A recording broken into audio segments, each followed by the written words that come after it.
చెప్పినా కానీ అంతే ఉంటుంది బ్రో. సో సందీప్ రెడ్డి వంగ అంటే మరో ఆర్జీవీ అనుకోవాలి. అప్పట్లో ఆర్జీవీ అయితే ఎలా షేక్ చేశారో ఇప్పుడు సందీప్ రెడ్డి వంగ అలా షేక్ చేస్తాడు. ఎందుకు అంటే సందీప్ రెడ్డి వంగ గారు హీరోస్ అందరూ ఎందుకు ఆల్కహాల్ ఎడిక్టెడ్ ఉంటారు? ఎందుకంటే అక్కడ ఉంది వంగమామ. వంగమామ వంగ ఉంటుంది అంతే ఉంటుంది. సో అతని నైజం అది. ఇప్పుడు ప్రతి సినిమాలో బోయపాటి గారు ఎలా అయితే హీరోకి మంచి కట్అవుట్ ఇచ్చి ఫిట్ చేసి అట్లా మొత్తం బాధుడే ఉంటుందో, సో సందీప్ మామ ఉన్న చోట కూడా అట్లా ఉంటుంది.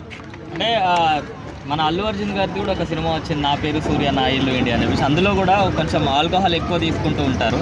ఆ జోనర్ ఏమైనా చూపెడతారంట? లేదండి, అలా ఏం లేదు. సో వంగమామ ఉన్న చోట వేరే జోనర్ ఏం కలవదు.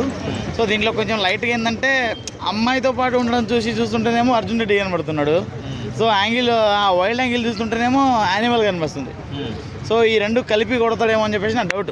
అంటే యానిమల్ హీరోనే ఉంది కదా ఇందులో కూడా, జోయా.